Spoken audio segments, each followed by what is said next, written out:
বর্তমান বাজারটা হচ্ছে অনলাইন মার্কেট। এই অনলাইন মার্কেটে কিন্তু অনেক অনলাইন বিক্রেতা তাদের প্রোডাক্ট বিক্রি করে অনলাইনের মাধ্যমে। এই অনলাইনের মাধ্যমে যখন আপনি প্রোডাক্টটা বিক্রি করবেন, তো সেই ক্ষেত্রে আপনাকে কিন্তু আপনার প্রোডাক্টের যে একটা সুশোভিত ডিজাইন, সেই ডিজাইনটি কিন্তু আপনাকে করতে হবে। তো আপনি আপনার প্রোডাক্টের সুশোভিত ডিজাইনটা কীভাবে করবেন এবং সেটা করার জন্য আপনি কোন ধরনের এআই ব্যবহার করবেন সে সম্পর্কে মূলত আজকে আলোচনা করব। তো আমি কথা না বলে আপনাদেরকে স্ক্রিন দিকে নিয়ে যাচ্ছি কীভাবে আপনারা আপনাদের প্রোডাক্টের সুশোভিত ডিজাইন করবেন, যার মাধ্যমে আপনার প্রোডাক্ট বাজারে ছড়িয়ে পড়বে, আপনার প্রোডাক্টের যে অনলাইন সেলসটা বেড়ে যাবে। তো বিষয়টি দেখানোর জন্য আমি জাস্ট আমার যে কোনো একটা ব্রাউজার আমি এখান থেকে সিলেক্ট করে নিলাম। আপনারা দেখতে পাচ্ছেন আমি যে কোনো একটা ব্রাউজার সিলেক্ট করে নিয়ে আমি জাস্ট এখান থেকে সার্চ দেব ফ্লেয়ার এআই। আপনারা দেখতে পাচ্ছেন ফ্লেয়ার এআইকে আমি সার্চ দিলাম। সার্চ দেওয়ার পরে এই ফ্লেয়ার এআই চলে আসলো, প্রথম যে ইন্টারফেসটা আসলো। তো আমি তার উপর ক্লিক করলাম।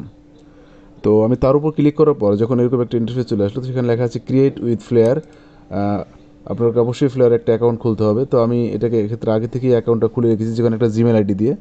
তারপর থেকে ক্রিয়েট এ নিউ প্রজেক্টের উপর ক্লিক করব।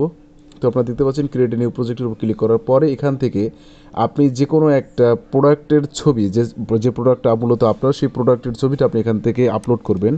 তো আপলোড প্রোডাক্ট ফটো আমি এখান থেকে সিলেক্ট করে দিলাম ইমেজ ইএসডি।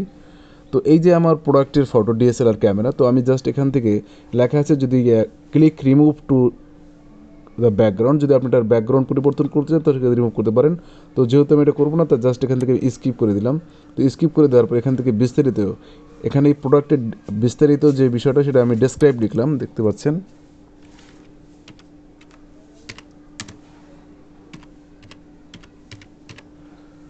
তো আমি এটাকে দিলাম ডিএসএলআর প্রাইস। আপনারা দেখতে পাচ্ছেন ডিএসএলআর প্রাইস সার্চ দিয়ে এখান থেকে ডান করে দিলাম। তো যখন আমি ডান করে দিলাম তখন এখানে লেখা আছে DSLR price on the top of natural hill, মানে যে কোনো একটা পাহাড়ের উপরে আমি কি এটা ছবিটা দিব, এরকম একটা বিষয়টা বলা হয়েছে। তো আমি যেখান থেকে এডিটরে চলে যাব, এডিটর থেকে এখান থেকে ডিএসএলআর প্রাইসের top of a natural hill, আমার যে প্রোডাক্টটা সেটা কি কোনো পর্বতের উপর থাকবে না, আমি এখান থেকে সিলেক্ট করে দেবো কিসের উপর থাকবে।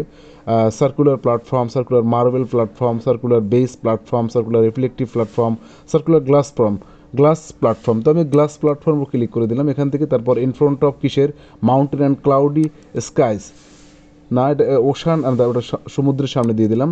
তো দিয়ে দেওয়ার পর এখান থেকে জেনারেট করে দিলাম। আপনারা দেখতে পাচ্ছেন আমি জেনারেট করে দিলাম এই এর কাছে। তো আমি যখন জেনারেট করে দিচ্ছি তখন এখান থেকে সময় নিচ্ছে আমার এই প্রোডাক্টের যে ডিজাইনটা, সেই ডিজাইনটা করার জন্য। দেখতে পাচ্ছেন এই যে আমার প্রোডাক্টের ডিজাইন এআই কিন্তু করে দিল, কোনো ধরনের কোনো ঝামেলা ছাড়া। দেখেন কত সুন্দর একটা ডিজাইন করে দিল। তো এভাবেই কিন্তু আমরা আমাদের যে প্রোডাক্টের যে ডিজাইনটা সুন্দর সুশোভিত ডিজাইন করে জাস্ট আমরা আমাদের প্রোডাক্টের সেলস বাড়াতে পারি, আমাদের প্রোডাক্টের মান উন্নত করতে পারি, যাতে পাবলিক আমাদের এই প্রোডাক্টটা বেশি পরিমাণ ক্রয় করে। তো সেটা কিন্তু আমরা এই এডিটিং করে কিন্তু আমরা সেই জিনিসটা করতে পারি। তো সবাই ভালো থাকবেন, আসসালামু আলাইকুম।